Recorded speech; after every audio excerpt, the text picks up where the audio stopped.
Welcome, everyone, to the first in our series of Insulin to Innovation events. I'm Krista Lamb, and I'll be your host tonight. We acknowledge the land we are meeting on is the traditional territory of many nations, including the Mississaugas of the Credit, the Anishinaabe, the Chippewa, the Haudenosaunee, and the Wendat peoples, and is now home to many diverse First Nations, Inuit, and Métis peoples. We also acknowledge that Toronto is covered by Treaty 13 with the Mississaugas of the Credit. Today, this meeting place is still the home to many Indigenous people from across Turtle Island, and we are grateful to have the opportunity to work on this land.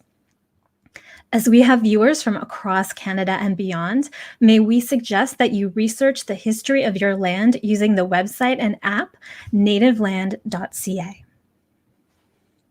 So for tonight, I'll tell you a little bit about our format. We are going to be talking about diabetes and women's health, which is one of my favorite topics because I think we don't talk about it enough, and we should. If you have questions, you can submit them throughout the evening, and we'll try to get to them at the end of our talk. You can submit your questions in the chat box or comments, or you can submit them via Twitter at RCI Science, or email them to information@rciscience.ca. A reminder to everyone to be polite and respectful in the chat. The moderators will be monitoring the chat and the comments and taking action if there's anything inappropriate. So I am thrilled tonight that Dr. Alice Cheng is my guest to talk about diabetes and women's health. Dr. Cheng is an endocrinologist at the Trillium Health Partners and Unity Health in Toronto, and is an associate professor at the University of Toronto. She is a leader in the area of diabetes education, both for those living with diabetes and for healthcare providers. She is also one of my science communications role models because she's an advocate and an expert in the area of ensuring that information is shared in a way that is accessible to all. So welcome to the show, Dr. Cheng. Thank you so much for having me, Krista. It's a real pleasure to be here. Well, I'm really, like I said, excited to talk about this topic because I think it's one we need to be speaking about a lot more. So first and foremost, let me talk to you a little bit about, we know that both type 1 and type 2 diabetes come with potential complications. There's a lot of things that people who are living with those conditions might be dealing with. But we don't talk a lot about how the experience is different for women versus men. So why do you think that is? Well, I think we don't talk about the difference because we often forget to think about it, right? So if we don't think about it, then we're very unlikely to talk about it. We tend to talk about the disease state, the chronic disease state as a whole. And in terms of complications, obviously they are going to affect both sexes, both genders similarly. But I think those differences are important to talk about because there are certain topics I'm going to bring up with a female patient and certain topics I'll bring up with a male patient, and I won't vice versa. And I think we just need to think about it. But because we forget to think about it, we don't bring it up. Yeah, and I recently read the book Invisible Women, which made me think a lot about how we often have thought about things through a lens of human, and not necessarily that there are two different genders, if not more, that we should be considering, and the intersectionality that we should be considering. Do you think that's starting to change? Yes, I think that's very much starting to change, and it's changing in, I would argue, in the public conversation, in society's conversation, and then as a result, it's changing in the research and medical community. So I think this is a situation where it started in the broader world and has now eventually gotten to us, the medical community. And it's so important that that happen. And that we are mindful of this. Because one thing that I think was happening before is that often as a female endocrinologist, I may very well be thinking about some of those issues more so than a male colleague just because it's closer. But it shouldn't be that way, right? We ought to be educating our medical students and residents and fellows, regardless of gender, all of the issues that one may need to address with a potential person sitting in front of us. And I think that's starting to happen. And we're starting to realize that those unique conversations need to be taught. And then therefore we'll think about it and therefore we'll do it. And Now that I have you, I wanted to talk a little bit about sort of through the ages and stages, because we have a short talk tonight and we could probably talk for a really long time about all of the different things that affect women with diabetes. But I really, really wanted to focus on some of those major transitions. And I noticed recently that the Type 1 Exchange in the US, they had their period project where they were asking women with type 1 diabetes to tell them about what they were experiencing with their periods. And they were so happy to provide information. Like, people who would never get involved in a research project were like, yes, let me tell you about this. And I feel like we don't talk a lot about what it's like and what the potential differences are with menstruation and type 1 diabetes. So can you tell me a little bit about that? For sure. And I think even just the topic of periods has become more acceptable to discuss in a public forum, which it should have been all along. But I mean, I certainly grew up in an era where you didn't really talk about it, but now I think that's changed, which is great. Specific to diabetes, though, and talking about sugars, the changes that happen in a typical menstrual cycle will impact the blood sugars. And because this is happening on typically a monthly basis, a woman's insulin requirements will then fluctuate from week to week to week, depending on what part of the cycle she may be at. So to take you back to, I guess it'd be grade 10 biology class, day one of a cycle is the first day of bleeding. And so that's how the counting forward happens. And let's say for a classic textbook 28-day cycle, at approximately 14 days is when there's a surge in a hormone from the pituitary called LH, which then triggers ovulation. But in preparation for that, for those first 14 days, there's a steady rise in the estrogen level, which allows for the lining of the uterus to slowly build up. And the reason you want to build it up is that upon ovulation, if there is in fact insemination, then that embryo could then implant into the lining of the uterus. So for the first 14 days, estrogen is rising. And then day 14, there's this surge of LH, which then pops the egg.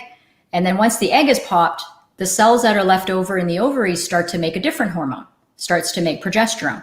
And then progesterone's job is to now mature the lining that has built up in the uterus to make it juicy and full of nutrients and ready for implantation.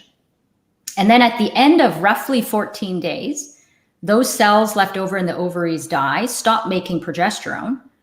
And that loss of progesterone, that fall in progesterone, signals for the lining to be shed, because it means, okay, we didn't use it, we can get rid of it. So that's sort of the classic cycle. Now, what do those hormones do to blood sugars? So progesterone is probably the main one to talk about, because the progesterone, which is the one in the latter half of the cycle, that one causes significant insulin resistance. So what women will find is that their blood sugars go up, and their insulin requirements go up. That's also the PMS hormone. That's also the hormone that gives us all those other wonderful symptoms that we can get as part of PMS. And then as part of PMS, you may have food cravings, and which we all are familiar with, which then of course can impact blood sugars. Mood changes can impact blood sugars. So insulin requirements tend to go up just before the period, for about a week or two before the period.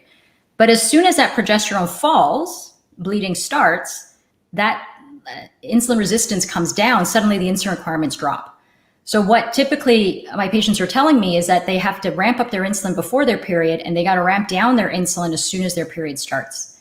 And then slowly over the course of the next 14 days, they slowly go back up on the insulin. So you can imagine that being aware of your cycle is going to be very helpful to somewhat predict what's going to happen so that you can try to be proactive with the insulin dosing. Yeah, that sounds like something that would be really important to be tracking so that you could have a better sense. And I think that we'll talk a little bit about pregnancy, because I know that's another big stage in the conversation. But I want to sort of transition to when, we started with the period. Now we're going to talk about a little bit about when you become sexually active, because we've talked before about how there is a lot of research into male sexual dysfunction when men have diabetes, but there's not a lot about this with women. And I think that that's an area where we could really use a lot more research. But I also wanted to sort of talk a little bit about, why that is, and if there's anything that's out there that we know. So female sexual dysfunction definitely occurs with or without diabetes, but is more common in those with diabetes and becomes more common as one gets older. And there's different forms of female sexual dysfunction, whether it be depending on the stages. So whether it's the arousal part or the orgasm part. So there's different aspects to it. And there are sort of official diagnoses that can be made. The issue, though, is that I was never taught this in medical school, right? So it was not discussed. And I don't think it wasn't purposefully left out. I think there wasn't a lot of research about it because it was not asked of women. And I think from a society perspective, women were not taught to talk about it. So if we don't ask and then people don't talk about it, well, it's not going to become an issue. And then the other thing I would add to it is from a therapeutic perspective, for the treatment side of things, that's also very underdeveloped. I think the reason why the male sexuality part has been so much better taught is because there were treatments available. And then when that happens, then, okay, well, now let's diagnose it and find it and let's do something about it. So I think on the female sexual dysfunction side, that is still lagging in terms of potential treatments, because there have been certain drugs that have been developed. None of them work super well. They're also very expensive, and they're not all available in Canada. So it's still something we don't tend to talk about. And it is a complicated subject. So what I do at this point is I will ask about it more so that there's an opportunity to talk about it. Because again, if I don't ask, nobody's going to talk about it. Sometimes there's a biologic thing that we can work with. So if a woman is menopausal and it's an issue of dryness, then there are certain treatments we can give. But then if it's actually sexual dysfunction in terms of hypoactive sexual desire disorder, that's sort of beyond what I'm comfortable with as an endocrinologist, but then I could try to refer to a sex therapist or a gynecologist who might be able to provide some treatments. Yeah, and I think it's really important. And a lot of the topics that I discuss with different researchers and healthcare providers, one of the things they often say is that if we don't know that you're worried about this, it's really hard for us to help you. And so sometimes we're really afraid to talk about these things. And kind of moving into that vein, I wanted to talk a little bit about technology, diabetes, and sex, because this is something that I'm told is an issue. And because I don't live with type 1, I've never experienced it, but many of my friends have told me that, how do I tell my new partner that I have a pump? How do I explain this thing that's attached to my body? How do I explain, that I have, I have diabetes, and there may be things that I need to think about when I decide to be sexually active. And I know this is something that you've got a little expertise in, so I wanted to ask you about it. Well, it's the pump on, pump off debate, right? And I certainly had great fun giving lectures in public space where I was shocked that people did put their hands up. I thought I'd try it out and say, okay, who's in the pump on, pump off camp? And people would put their hands up. And there was one where she was there with her teenage sons. Her teenage sons wanted to crawl under the chair as mom was putting her hand up for one of them. But that, I think it's a real question to be asking. And the main take home point was to talk about it with your potential partner, because your potential partner may or may not have diabetes. If they also have diabetes, that's a easy conversation. But if they do not have diabetes, you're going to have to do a lot of educating and explaining, what is diabetes? What is this thing that is attached to me? There is the option of disconnecting said pump, but then you need to remember to reconnect said pump after the activity. One needs to be aware that it is activity, it's physical activity, and therefore there is a potential for low blood sugar. So often people will have orange juice or dextrose tabs on the bedside table just in case. And sometimes there's a bit of planning about, for those who choose to keep their pump on, where's the pump going to go in the physical space, and what to do if you get caught up in the tubing, and how we're going to stop, and that kind of stuff, right? So it's a matter of just talking about it. And it's important to have that conversation beforehand so that you can do away with that awkwardness, which is already there, anytime you're first with any new partner. So to lessen that awkwardness, you can at least deal with the diabetes aspect up front. Yeah, and it's really great that I think people are a little more open to talking about this now, and feeling a little less stressed about having that conversation, because it's something that's important and usually not a problem. So the question of sex always leads us into the question of pregnancy. And I've had the pleasure of speaking with Dr. Denise Fegg, who's at Mount Sinai Institute, about her work with diabetes tech and pregnancy. And so now it's always been very complicated for women who have diabetes to get pregnant and to have a really safe pregnancy. But technology seems to be making that a little easier. Have you heard about this? And do you have anything that you would talk about for this? So for every woman of childbearing age that I get to work with, I will, at the end of every visit or during the visit, always ask about pregnancy planning. And like that starts from when I meet them at 18, right? And sometimes they roll their eyes at me, but that doesn't matter. Every visit, I'm going to have that same question asked, because I think it's so important to drive home the message that absolutely you can get pregnant when you choose to get pregnant. I'm here to support that, but we do need to plan it. It's all about planning and preparation. So as long as it's planned, then pregnancy can definitely be very successful. I do a pregnancy clinic every week and see lots and lots of these ladies and very successful pregnancies. The technology piece has really helped. And in fact, Denise Fegg was the lead principal investigator in the concept trial, which really proved that the use of continuous glucose monitoring pre-conception and during pregnancy does result in better outcomes. Why? Because of better ability to see the sugars and therefore keep the sugars within range. And I think it's critical then that we impart that knowledge to our patients. And that's why it's all about planning. And that planning now is things like getting the A1C down, being on the right vitamins, being on the right medications, seeing your eye doctor. But it's also now, let's make sure you're on the best available technology for the best possible outcomes in the pregnancy. Yeah, absolutely. And are we seeing that? I know Denise has talked about this before, about how she'd like to see this in women who have diabetes, but type 2 diabetes. Do you see that there might be a future for diabetes tech for women with type 2 who become pregnant? It's a great question. And it's interesting. If I think about the pregnancies in women with diabetes where it was not planned, the vast majority is in type 2 diabetes. I think in type 1 diabetes, because they're often followed by an endocrinology team and a specialized center, that conversation usually does not get forgotten. But in type 2 diabetes, they may not be followed in a specialized center, and that conversation can be forgotten because it's sort of the type 2 diabetes, we're not really thinking about childbearing.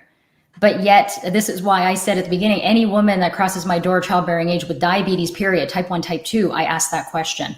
Because in type 2 diabetes, there's also the medications that we need to be changing, et cetera. Technology, I think, would of course be helpful because it's still all about maintaining the sugars within a certain range, pre-conception and after. So it's going to be beneficial for someone with type 2 as well. So I think that conversation's extra important because we tend to forget it in women living with type 2 diabetes. Yeah, I would think so too. And I think one of the things that all of the people I have in my life who live with diabetes say to me is that there is so much that you have to think about. And the next question I'm going to ask you sort of relates to this. Dr. Lorraine Lipscomb, who is at Women's College Hospital in Toronto, she's done some really interesting work around breast cancer risk and diabetes. And she found that there was a slight increased risk.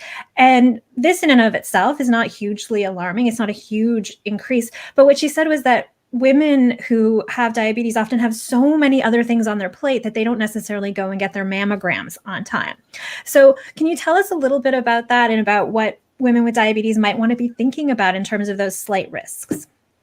So I think it's important that all the other screening that women should be getting at various stages of their life need to still happen. And perhaps need to especially happen within the diabetes space. But yet it's so easy to forget, right? Because because you're focused on the diabetes, your healthcare team is focused on your diabetes. And sometimes that checklist gets lost. So that would include things like pap smears, that would include things like mammograms, bone mineral density tests, all of those typical screening things that should happen should definitely still happen for someone living with diabetes. So perhaps one of the things that could be done is when you do go in for your visits with your family doctor, for example, and the focus is on diabetes, at the end of it, just to say, are there non-diabetes things I need to be thinking about? Just asking the doctor that. it's not that the doctor doesn't know, but again, it's easy to forget because there's so many other things, right? So then they go, okay, yeah, okay, you're over 50. Okay, we need to make sure we're doing this, this, and this, and this. So I think between the healthcare provider and the person living with diabetes, that will help. Now, electronic medical records have helped in that they often have a dashboard that will, as soon as you hit a certain age, it'll start flashing and suggesting this, that, and the other. But I think it's the responsibility of everybody just to think, okay, based on my age, is there stuff I ought to be doing? Yeah, absolutely. And I'm going to transition because I feel like we're speeding through with these small talk. So menopause. You mentioned it earlier that there are some things that come up for every woman with menopause. I'm reading Jen Gunter's book, the Menopause Manifesto right now. So I know so many things, but for women with diabetes, there's probably some things that they have to think about that they wouldn't have to think about if they didn't have diabetes. So can you tell us a little bit about that? Biggest one is hot flashes. So every woman who goes through menopause may experience hot flashes, but the hot flashes and hypoglycemia, low blood sugar, can be confusing as to which is which, right? So wake up in the middle of the night, sweating. Am I having a low or am I having a hot flash? So it's about testing. I think testing or checking the blood sugars is always important, but particularly when there's confusion as to what is actually going on.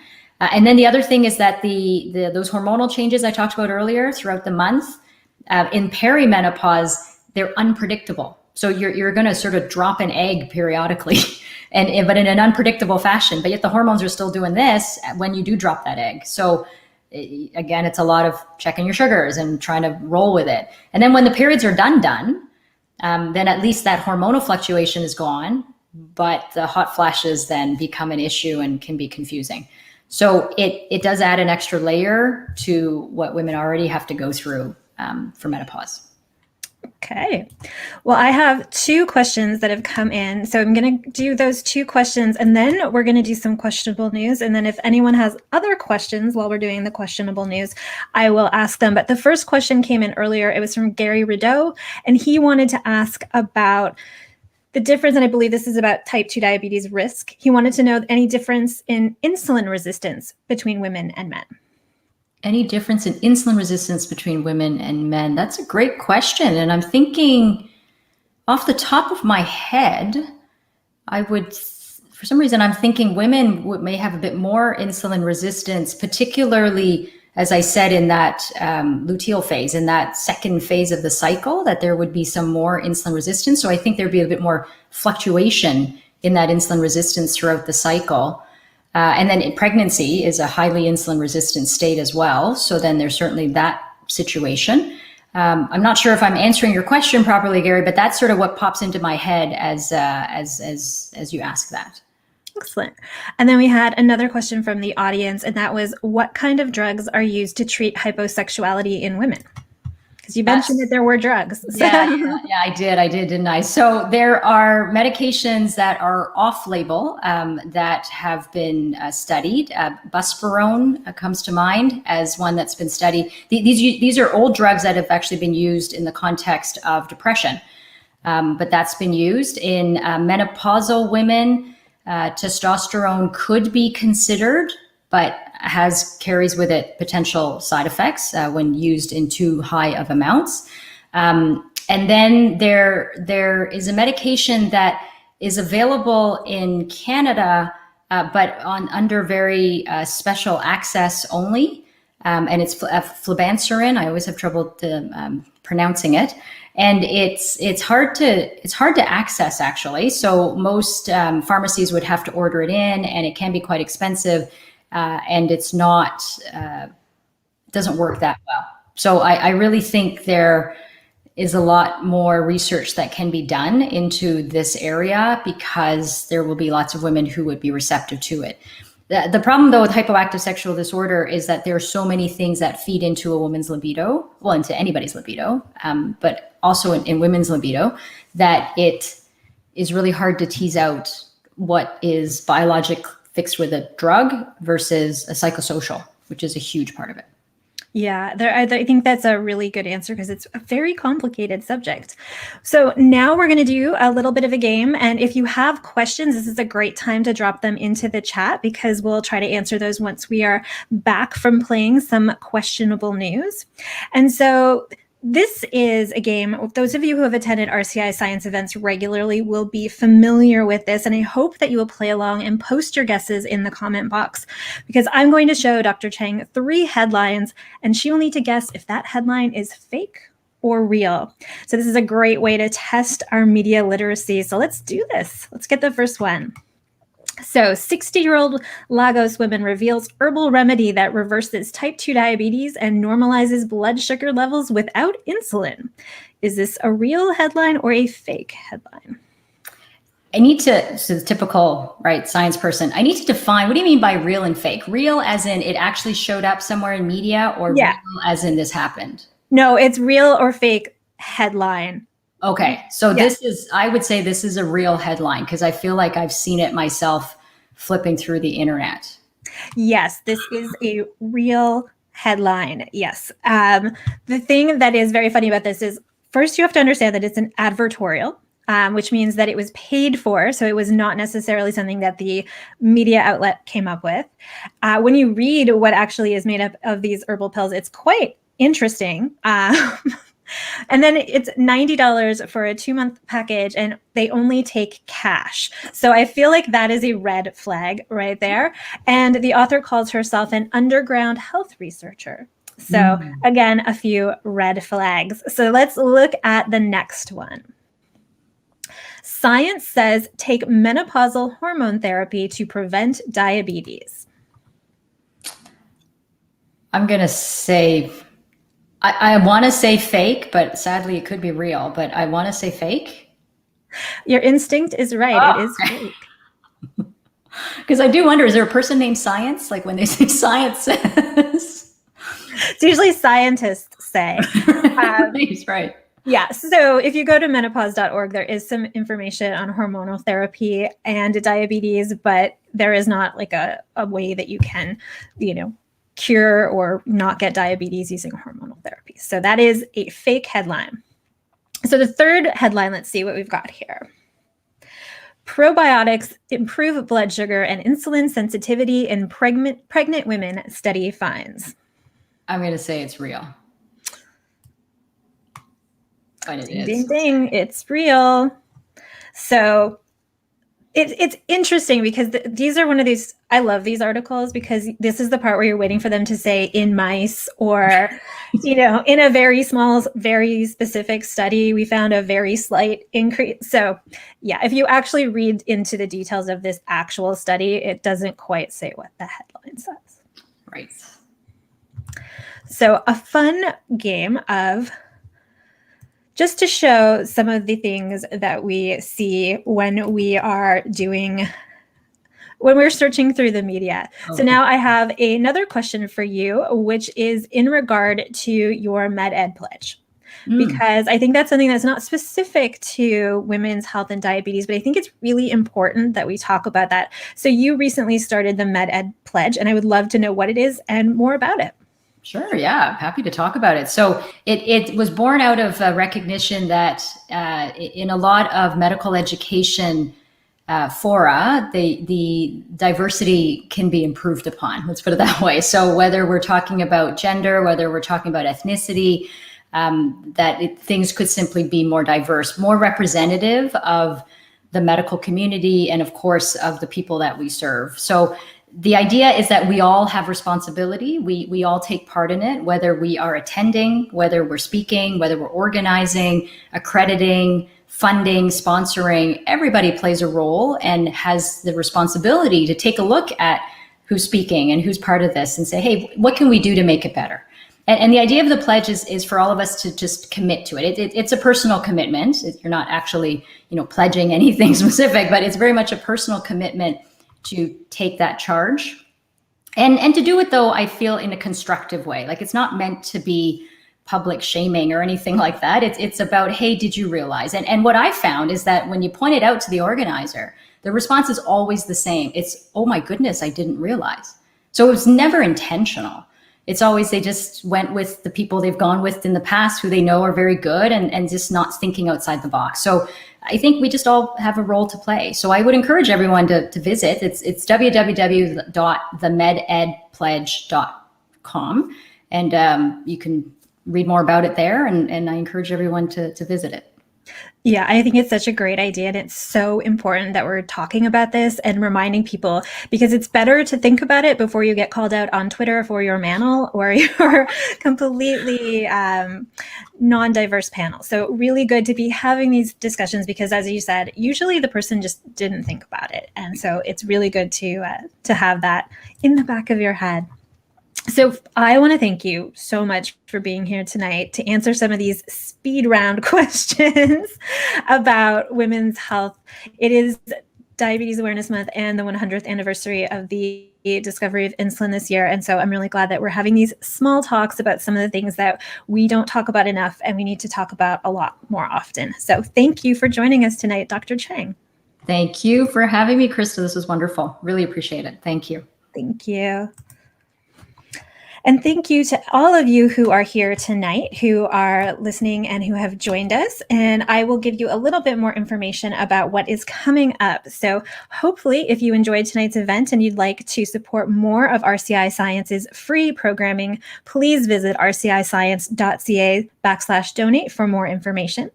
We will be continuing to celebrate the 100th anniversary of the discovery of insulin and Diabetes Awareness Month with our weekly series of short conversations. So the next one is Food for Thought with Dr. David Campbell from the University of Calgary. And we'll be talking about what it's like to be homeless and living with diabetes and to be dealing with food insecurity and diabetes. We will also follow that up with our Instagram takeover by Dr. Stephanie Karalik, who is from the University of Manitoba and their Dream Diabetes team. So check out RCI Science's Instagram account on November 16th for that. Details for all of the upcoming events can be found on RCI Science and the Insulin to Innovation website. On the Insulin to Innovation website, you can find our 100 Lives of Insulin profiles, including a profile on Dr. Alice Cheng and her work in the field of diabetes. For early updates on what is next, please be sure to sign up for RCI Science's newsletter. And thanks to everyone for joining us tonight. We really hope to see you at the next event. Thanks so much.